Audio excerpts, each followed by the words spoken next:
jeudi 18 novembre.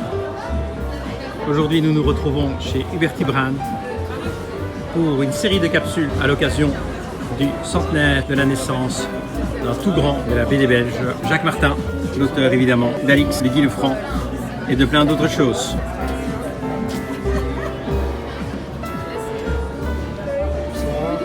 Troisième série, nous allons rencontrer cette fois-ci deux grands phénomènes et surtout des pointures.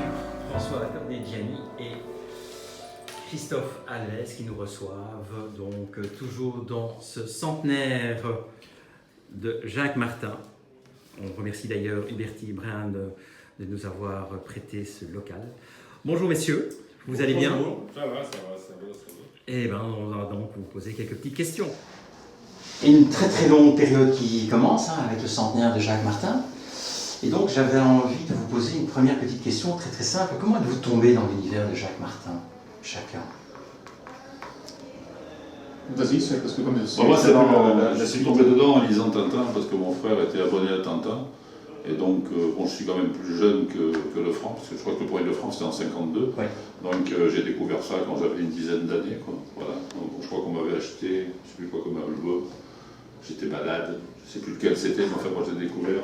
J'ai commencé par Lefranc avant de découvrir Alix. Voilà. Avant de découvrir Alix. Voilà. Je crois que le premier album que j'ai lu c'était les Mister Borg, je crois. Voilà. Ah ouais. Voilà. Donc, Un des tout premiers. et après j'ai cherché, voilà, c'est comme ça. Et qu'est-ce qui t'a marqué dans... Ce que j'aimais bien, c'était le côté, comment dirais-je, réaliste de la chose et un peu fantasque. J'aime beaucoup le personnage de Borg et je trouvais ça intéressant, le côté documenté, le côté paysage, le côté voiture, enfin ça me parlait. Ouais. Christophe, toi? Donc Lefranc, je l'ai découvert assez tardivement, parce que j'ai commencé surtout avec Tintin. C'était Tintin, Rahan, Ricochet, Spider-Man aussi par la suite. Et j'ai découvert vraiment Blake et Mortimer et Lefranc, par exemple, très tardivement. Et j'ai découvert Lefranc, Alix un peu en même temps. Mais Alix, j'ai jamais été vraiment très passionné. J'ai trouvé que les histoires que j'avais lues étaient sombres. Et à la rigueur, pas, comment dire, se finissaient souvent mal. C'est vrai, puis les mecs en jupette, c'est un peu... Alors ça, c'est un autre débat. Mais voilà, mais après, Lefranc me plaisait un peu plus, le côté un peu plus contemporain. Donc ça, c'était le plus intéressant. Donc c'est vraiment par hasard, dans une bibliothèque, en prenant des livres. Donc, le côté mécanique aussi? Pardon? Le côté mécanique également, parce que tu as un BTS en mécanique aussi. Alors ça oui, c'est parce que au niveau formation, j'ai envie de faire de la bande dessinée depuis que j'ai 5-6 ans. Et on m'a dit, aussi bien les parents, l'éducation nationale en France, de dire oui, t'es bien gentil, mais tu vas faire un vrai métier quoi, avant. Le vrai métier. Donc c'est un peu les notes qui m'ont orienté vers la mécanique, un peu par hasard, parce qu'à chaque fois au niveau de l'orientation, on me disait qu'est-ce que tu veux faire? De la bande dessinée. Mais non, mais sérieusement. Dans Lefranc, tu peux dessiner, c'est plus c'est mécanique que Alix. Alors ça m'a servi la mécanique quelque part à refaire ma maison. J'ai fait toute l'électricité dans ma maison.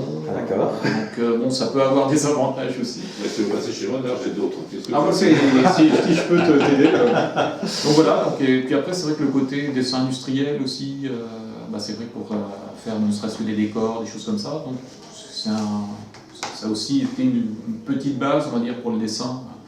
C'était intéressant pour les véhicules, par exemple, des choses comme ça. Mais comme je voulais faire la bande dessinée, donc j'ai vraiment démissionné et j'ai fait tout ce qui était illustration, publicité. C'est assez amusant de voir leur sens comparé, je veux dire, avec Hergé, Jacob. C'est vraiment du travail, on va dire, alimentaire qui m'a permis d'apprendre, on va dire, à m'améliorer en dessin et puis parallèlement de faire des projets. Et toujours avec, c'est vrai que l'univers, c'était pas forcément, je visais pas forcément Lefranc, mais c'était vraiment la franco-belge, moi, qui m'intéressait. À votre avis, quelles sont les qualités nécessaires pour pouvoir reprendre l'une ou l'autre des séries de Jacques Martin? Qualité, je sais pas, c'est l'envie, déjà, à la base. Ouais. Puis c'est avoir l'envie donc de raconter des histoires, de les construire correctement, voilà, des qualités, je ne sais pas si on a des qualités, on est scénariste, dessinateur, on essaye, c'est de faire le mieux ce qu'on a à faire, quoi, avec toute la passion qu'on peut y mettre. Et je pense qu'il n'y a rien d'autre. C'est beaucoup ou alors c'est beaucoup de transpiration aussi, parce que ça prend beaucoup de temps pour faire un bouquin. Mais au niveau du scénario, justement, est-ce que tu as étudié tous les... ou bien est-ce que tu as mis tes idées de scénario et tu t'es dit, ben voilà, j'ai compris plus ou moins la trame de Jacques Martin. Mais c'est pas toujours les mêmes trames. Il y a une façon de Jacques Martin, c'est une histoire différente à chaque fois. À chaque tome. Il faut arriver à comprendre un peu les personnages, Voilà. et puis après essayer de faire évoluer. Moi, ce que j'aime, c'est donner à Lefranc, ce qu'on essaye de faire dans nos albums, une espèce d'épaisseur, de que ce soit plus tellement un héros de papier, mais qui prenne un peu une consistance un peu plus importante. Voilà, Axel Borg n'intervient pas Non. dans cet album-ci. C'était une volonté de le laisser un peu se reposer? Bon, mais de toute façon, moi, ce que j'aime, le problème d'Axel Borg, c'est que c'est toujours des histoires un peu, comment dirais-je, qui ont beaucoup plus de complot. Oui, de complot, de trucs international et tout ça. Et moi, un album que j'aime beaucoup, c'est Le Repère du Loup. Le Repère du Loup est une histoire qui se passe dans un petit village de montagne et il n'y a aucun méchant. Enfin, il y a des méchants, mais ce ne sont pas les méchants emblématiques. Oui. Voilà. C'est pour ça que là, on a créé un nouveau méchant pour celui-là, parce qu'il y avait l'autre Fischer. Ouais. Et le problème de Fischer, c'est que c'est pas un personnage que moi je l'affectionne particulièrement, mais bon, comme dans la biographie non officielle de Fischer, il est collectionneur d'art et tout, ça va être lui qui va intervenir. Puis on s'est rendu compte qu'il était déjà intervenu on ne le savait pas, dans l'album qui devait paraître précédemment, donc c'est pas la peine de mettre deux fois le personnage. Donc on a créé un autre personnage, voilà. Mais bon, j'ai une idée pour bientôt, pour le faire revenir, mais il faut que ce soit... Une idée? Il a une ampleur. Bon, donc il faut que il a des moyens aussi, c'est un peu la Lady X de Lefranc. Oui. C'est un homme qui rebondit toujours. Oui, il rebondit toujours, mais c'est quelqu'un, ce qui est passionnant chez lui, c'est qu'il est très humain, parce qu'en fait, il adore le fric. Donc c'est la différence. Moi, je préfère Lefranc parce qu'il est humain. Alors, j'aime beaucoup Ulrich. Ulrich, c'est le méchant, vraiment traître. Alors, Borg, il est toujours un peu ambivalent. C'est ça qui est... Ça leur est déjà arrivé d'ailleurs de collaborer. Tout à fait, c'est pour ça. Ouais. Nous, on les a fait collaborer aussi. Alors, et Borg trahit automatiquement. Donc, voilà. Au niveau du dessin, comment fait-on pour reprendre, sans être un simple copiste, pour reprendre une série de Jacques Martin, pour reprendre Lefranc notamment ici? Alors c'est vrai que c'était la première question quand j'ai fait des essais pour participer à cette aventure. Je me suis dit, mais si jamais j'essaye d'être vraiment dans les lignes, les tics, entre guillemets, de dessin... Tu te plantes. Oui, voilà, exactement. Et puis c'est invivable. Parce que faire un album, c'est minimum 1 an de travail. Et 1 an de travail en ayant, par exemple, les albums d'ouvert à côté pour se dire, tiens, comment Martin dessinait les plis des vêtements, les choses comme ça, ce serait infernal, quoi. Donc on pourrait tenir sur les premières planches, mais au bout d'un moment, c'est de la folie. Donc j'ai pris vraiment le parti d'essayer de garder l'esprit, je dirais, une sorte d'esprit Jacques Martin. Donc ça, c'est un ressenti très personnel, en me disant, j'essaye de garder un peu la gestuelle, de garder le goût pour les décors, les choses comme ça. Et après, c'est vrai qu'en discutant avec Jimmy Vandenot de chez Casterman, donc on s'était mis d'accord, il m'avait envoyé les reproductions des planches, c'était de l'Ouragan de Feu et de Mr. Borg, pour moi qui sont vraiment les plus grands albums de la série. Et donc là, j'ai étudié presque, entre guillemets, à la loupe, le trait en lui-même, je dirais, un peu la gestuelle de Jacques Martin. Donc j'avais vraiment des reproductions vraiment agrandies, donc ça me permettait de voir le détail presque de l'ossature du dessin. Et donc j'ai fait aussi toute une copie de tous les visages de Lefranc dans tous les albums. Donc j'ai scanné toutes les pages où Lefranc apparaissait avec 3 quarts face, 3 quarts arrière. Et j'ai fait 2 planches contact avec tous les visages. Et je me suis rendu compte que Jacques Martin ne dessinait jamais de la même façon. Ah oui. Et là je me suis dit, là c'est le piège, quoi. Donc il a fallu, donc j'ai vraiment travaillé plutôt sur le trait lui-même, l'épaisseur du trait, faire les pleins déliés, ce qu'on appelle. Et après, j'ai toujours ces feuilles, ces 2 planches contact avec les portraits qui sont sur un mur, face à ma table à dessin. Et quand j'ai un petit doute, je les regarde. Mais par contre, j'ai essayé d'ingurgiter cette façon de dessiner, mais maintenant, j'ai plus jamais, je dirais, les albums de Jacques Martin d'ouvert. J'ai essayé de faire son style un peu le mien, sachant que dès le départ, c'est vrai que c'est ce que François avait senti.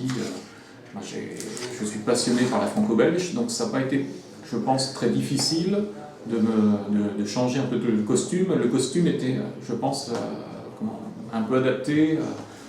Et voilà, après le pari, c'était ça, de rester moi-même au travers justement du style un peu Martin. Et puis après, c'est un pari. Après, je me suis dit, ça fonctionne ou si ça ne fonctionne pas. Et si ça fonctionne, quelque part, je reste quand même moi-même derrière, je dirais, l'œuvre de Jacques Martin. Ce qui est plus facile à faire après, au final. Alors on sait que le comité Martin est quand même souvent présent. Hein. Il est très présent. Il est très présent. Justement, comment ça se passe le travail, la collaboration avec eux? Il faut tout leur soumettre, ils vous font confiance sur certains points. Il y a moyen de prendre des risques ou bien au contraire On prend des risques, mais je pense que maintenant ils nous font confiance. Moi j'ai beaucoup de rapports avec eux quand j'ai fait le premier Alix et puis quand j'ai fait le premier Mission Antarctique, puis après ça c'est. Voilà. C'est calmé. Voilà. C'est calmé. Je pense, c'est vrai qu'au départ, il y avait beaucoup de craintes, surtout avec mon arrivée, je dirais, sur un personnage aussi emblématique. Et ça, je peux le comprendre, je veux dire, de se dire, moi, est-ce que le dessinateur sera à la hauteur aussi de l'enjeu? Et donc, il y avait des fois des remarques sur le dessin. Et donc, ça s'est calé, on s'est, entre guillemets, expliqué aussi sur des fois les façons de faire. Et c'est pareil, par exemple, moi, j'ai une façon de travailler qui est assez originale, si on peut appeler ça comme ça, c'est que je travaille sur plusieurs planches en même temps. En parallèle. Mais pas forcément. Mais pas forcément dans l'ordre. Dans l'ordre. Ah oui. Donc je peux travailler sur une planche, il y a 2 cases de fini, je passe à la suivante, il y en a 4 de terminées, celle encore après, il n'y en a aucune, celle d'après est presque finie. Et alors tu dois faire les raccords pour oui, au niveau des détails, au niveau des... Mais c'est ce que j'ai trouvé pour ne pas, entre guillemets, perdre de temps. Quand je sens, entre guillemets, une case, je la sens bien graphiquement, je me lance, et si je bute sur une autre case, c'est pour ça que j'évacue, je passe à une autre. Ah oui. Et après je reviens et c'est une sorte de ping-pong. Alors c'est vrai que chez Casterman au début c'était un peu compliqué parce qu'ils recevaient par exemple, en exagérant la page 7, ils n'avaient encore pas eu la page 1 et 2, je leur ai dit mais écoutez moi je ne peux pas travailler autrement. Donc ça les a un peu surpris, décontenancés, ce que je comprends évidemment. Et puis maintenant ils sont habitués, ils sont même surpris des fois quand j'arrive à les faire dans l'ordre. Les faire dans l'ordre. Mais voilà, après c'est une sorte de calage qui s'est fait un peu naturellement. Et je pense que maintenant, il faudrait leur poser la question, mais je pense qu'ils ont quand même confiance. Là, on est en train de travailler sur le 5e, et moi je trouve que ça se passe quand même très bien. Alors, petite question, parce que les couples que j'ai reçus avant, c'était plutôt du Alix. Oui. On pourrait... C'est normal chez Alix. Oui, c'est mieux. On pourrait envisager éventuellement le franc jeunesse, le franc plus vieux, ou non, moi, je crois vraiment dans la logique de l'époque. Moi, je fais déjà la jeunesse de Blueberry, donc oui. La jeunesse de Lefranc, je crois qu'ils ont essayé d'en faire un, et puis pour le moment, c'est en stand-by. Oui, voilà. Non, moi, j'aime bien celui-là. La vieillesse de Lefranc, ça faire Lefranc dans un EHPAD sur un fauteuil roulant, ça ne sert pas forcément. Alors, faire la course de fauteuil roulant avec Borg, oui, pourquoi pas. Non, moi j'aime bien cette faire-là. Puis j'aime bien que ça se passe dans les années 50-60, parce que, je veux dire, ça m'emmerderait de faire Lefranc tout le temps avec un portable ou un machin, ou un truc comme ça. Tandis que là, quand il y a un vrai problème, il faut qu'il cherche un téléphone, il y a toute une aventure qui... C'est comme d'être dans les 39 marches, vous savez, de Hitchcock, la solution, c'est qu'il trouve enfin un téléphone. Entre-temps, il peut arriver plein de choses. Voilà. Alors, comme pour les autres, je m'arrange pour être un tout petit peu limité dans le temps. Pour ne pas être trop long. On n'est pas pressé. Qu'aimeriez-vous apporter de plus à votre personnage si on vous laissait une totale liberté au niveau du scénario ou au niveau du dessin? Écoutez, moi je pense qu'on a déjà pas mal de liberté. De toute façon, je pense que si je ne l'avais pas, je ne le ferais pas. Ouais. Donc voilà, c'est tout simple. Et ce qu'on essaie d'apporter justement, c'est on a commencé à créer tout un tas de personnages secondaires qui reviennent, qui vont devenir récurrents dans nos histoires. Je ne sais pas si l'autre équipe qui fait le franc va s'en emparer, je ne sais pas. Mais nous, on essaye de construire autour de Lefranc un univers de personnages qui reviennent, de décors, il va aller dans le même bistrot, il va lui donner un peu d'humanité, je veux dire, qui sortent de son statut de personnage de papier et qui prennent peu plus pas de bouteilles, mais d'étoffe, quoi. Il y a quand même une secrétaire qui semble effectivement être fort intéressée. Et Il y a bien un justement. personnage qui vient d'apparaître de manière très... Voilà, ça fait 3 albums qu'elle est là, mais on l'a amenée petit à petit, et on avait besoin d'un répondant dans la rédaction. Moi j'ai connu, parce que je suis très vieux, les rédactions du quartier Réaumur où à un moment elle vient le chercher, enfin, on a tout un tas de photos. Je trouve ça intéressant de donner, voilà, il y a 2 ou 3 personnages qui reviennent au fur et à mesure. Déjà on en a 2 qui reviennent dans les histoires. Un bon, un mauvais. Non, on a dans Les Amis de Lefranc, donc, il y a la oui, secrétaire, exact. et puis il y a le dessinateur. Le Marco. Oui, qui est un hommage à Angelo Di Marco, qui était un ami à moi, qui était celui qui faisait toutes les couvertures de détectives et de radars, vous savez. On était en la vie. Oh, la vie, magnifique. Donc, j'étais content de le faire vivre d'une autre manière parce qu'il est décédé. Voilà. Elle est allée chez le coiffeur. Oui, mais ça, c'est la vraie vie parce que Mélanie existe. Mélanie existe. C'est une amie à moi, que je connais bien. Et si vous voulez, comment dirais-je, un jour on était dans une dédicace pour Lune Rouge, elle est venue à la librairie de ma belle-fille, là où j'habite, et elle dit, il faut que j'aille me faire couper les cheveux. Je dis, mais tiens, non, c'est ce qu'on a fait. Ce qu'on aime bien, je sais que ça prend. Ce que j'aime pas dans une histoire, dans une histoire de Lefranc, je dirais, ou de n'importe quoi, ce serait qu'ils partent d'un point de départ, qu'il aille au bout, mais sans aucune aparté. La vie, c'est pas ça. Que ce soit totalement linéaire. Voilà, ça c'est pas possible. Donc des fois, c'est vrai que je prends 3 cases pour faire un petit dialogue, pour arriver à ce que... Et puis après ça repart, mais ça ne... Comment dirais-je, je pense que ça apporte quelque chose de plus à une aventure qui sinon serait uniquement une aventure. Oui, parce que ça intrigue, hein, effectivement. Ouais. L'apparition de ce personnage qui semble... Mais ça marche bien, parce que j'ai remarqué en dédicace hier, tous les types... Exactement. Non, c'est ça qui est bien aussi, c'est que ces personnages, comme on dit souvent, mais nous échappent un peu. Je veux dire, oui, un personnage vous échappe automatiquement, même quand vous faites un scénario. Je veux dire, vous partez là et puis le personnage décide de faire autre chose et vous êtes obligé de le suivre parce que justement... De par son caractère. Voilà, c'est pour ça. Enfin, à ce niveau-là, que ce soit Lefranc, il a quand même très peu de défauts, ce garçon. Mais justement, si on... Il va être peut-être temps de lui en... Mais non, mais c'est vrai que les héros de l'époque étaient tous d'un bloc. C'était Jean Marais. Voilà, c'était l'esprit, voilà. Le chevalier Bayard, mais bon, voilà. Et donc, voilà. Mais écoutez, un tout grand merci en tout cas de m'avoir consacré ce petit quart d'heure. Merci également. Je sais que le vernissage est en train de commencer, j'entends des petites voix. Oui, donc on n'entend pas le bruit des bouchons qui sautent. Non, pas encore.